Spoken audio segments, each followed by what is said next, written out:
व्यापक नियम का प्रयोग करते हुए निम्नलिखित में से प्रत्येक का आकलन कीजिए, है ना। तो हमें क्या करना है, व्यापक नियमों का प्रयोग करना है। ये व्यापक नियम क्या होते हैं, तो अब इसको समझो। जैसे मेरे पास एक संख्या है 28, है ना। मैंने कहा बताओ 28 ज़्यादा किसके पास में है, 20 के पास में है या 30 के पास में है। तो आपके दिमाग में तुरंत ये आ जाएगा, भाई 28 को अगर मैं आगे गिनती बोलूं तो 29 के बाद सीधा 30 आ जाता है ना। और 28 से पहले गिनती बोलूं तो 27, 26, 25, 24 फिर जाके आगे 20 आता है ना।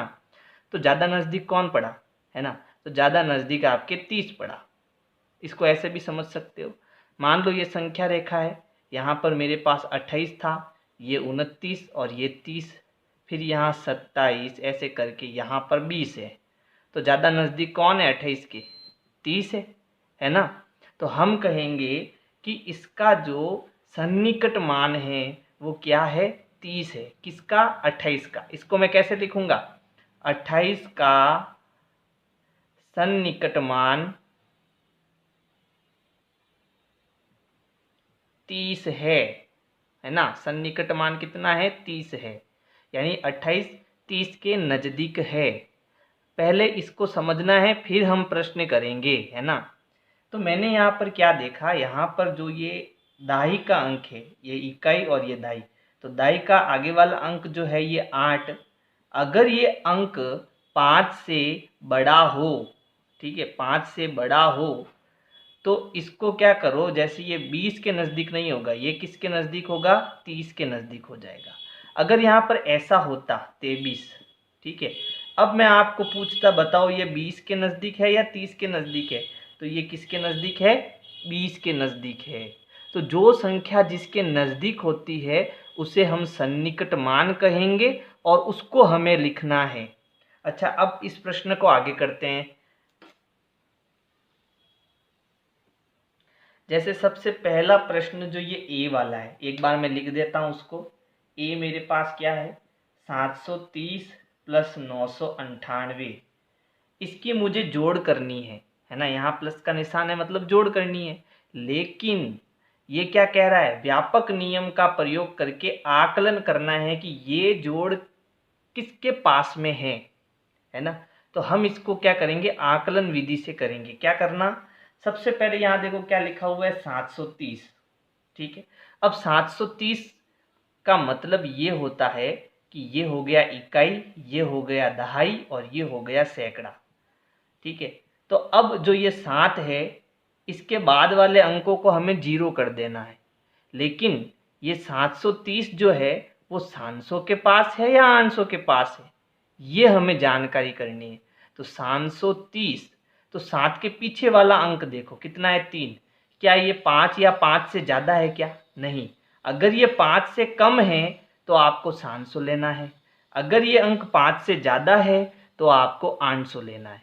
तो अब ये 5 से कम है, इसीलिए हम इसको क्या लेंगे, सांसो लेंगे। तो हम यहाँ लिखेंगे 730 का सन्निकट मान कितना है, बराबर 700, है ना। ये 700 के पास में है कहने का मतलब। फिर दूसरी संख्या आपके 998, ठीक है। तो इसका सन्निकट मान क्या होगा, देखो सन्निकट मान क्या होगा, बताओ। ये 998 किसके पास में है, 900 के पास है या 1000 के पास है। तो हमें क्या करना, इकाई दाई ये सैकड़ा, सैकड़ा के पास वाले अंक को देखना। ये अगर 5 से ज़्यादा है तो हमें ज़्यादा वाला सन्निकट मान लेना है। अगर ये 5 से कम है तो हमें कम वाला सन्निकट मान लेना है। तो अब ये 5 से ज़्यादा है तो हमें 1000 लेना है ना। तो यहाँ हम कहेंगे इसका जो सन्निकट मान है वो कितना आया, 1000। अब ऊपर कितना आया, 700, नीचे कितना आया, 1000। और यहाँ पर प्लस है, इसका मतलब हमें इसको जोड़ना है। तो हम कहेंगे आकलन का योग, यानी इसको हम जोड़ेंगे। तो 0 का 0, 0 का 0, 7 और 0 7 और 1 का 1। तो जो इसका आकलित मान आएगा वो 1700 आएगा। यानी हम ये कहेंगे कि अगर इन दोनों को मैं जोड़ता हूँ तो ये लगभग 1700 के पास में आएगा। इनकी जोड़ अलग आएगी, है ना। हम ये कह रहे हैं, हम एक आकलन कर रहे हैं कि ये इन दोनों की जोड़ किस संख्या के पास में है, तो हम कहेंगे ये 1700 के पास में है ना। अब ये बी वाला करते हैं।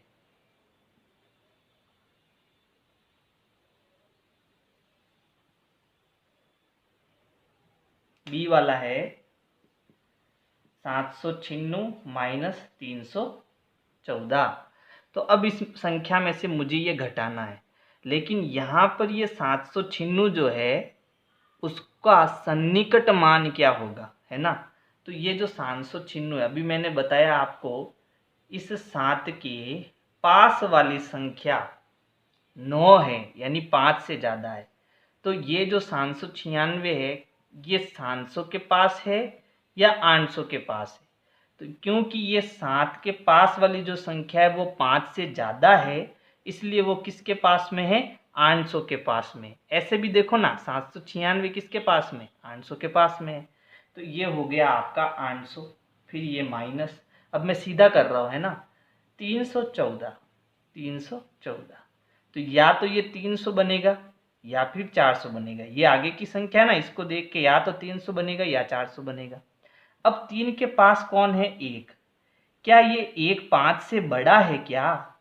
ये 1 5 से बड़ा नहीं है, 5 से छोटा है, इसलिए ये छोटी वाली संख्या इसका सन्निकट मान होगी। यानी ये 300 के पास में है, 400 के पास में नहीं है। तो इसको मैं 300 लिख देता हूँ। अब हमें इसको घटाना है, तो 800 में से 300 गया, ये 0 0, 8 में से 3 गए 5। तो इसका जो सन्निकट मान आएगा, है ना, वो कितना आएगा, 500, है ना। तो यानी हम ये कहेंगे इनका आकलित अंतर जो है, आकलित अंतर वो कितना है, 500 है। अब ये सी वाला करते हैं।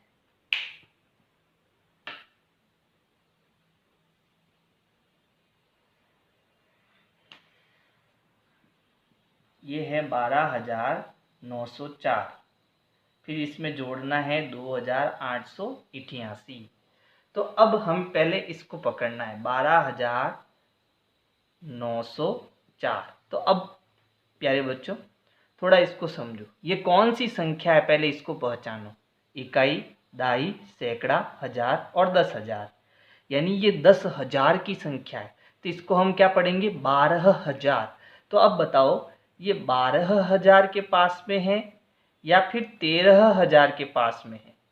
अब हमें पहचानना होगा इसको, है ना। ये 12,000 के पास में है या 13,000 के पास में है।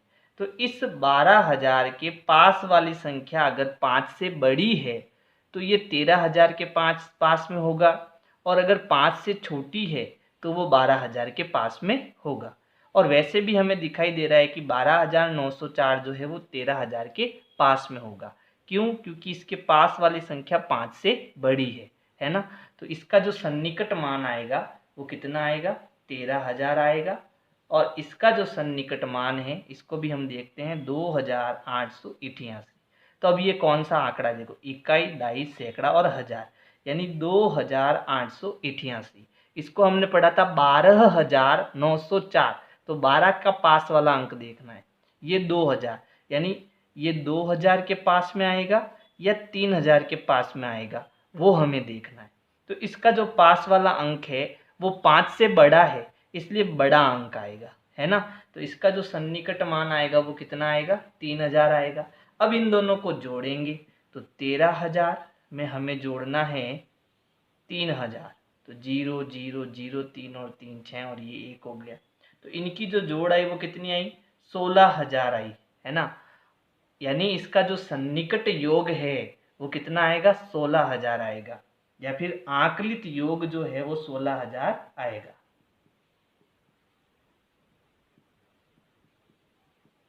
है ना। अब ये डी वाला करते हैं। आप इसको कॉपी में लिखते रहना, है ना। ये है 28,292 और फिर इसमें से घटाना है 21,496, है ना। तो यहाँ पर इसको देखो 28,294। तो पहले हमें इसको पहचानना है कि ये अंक कौन सा है।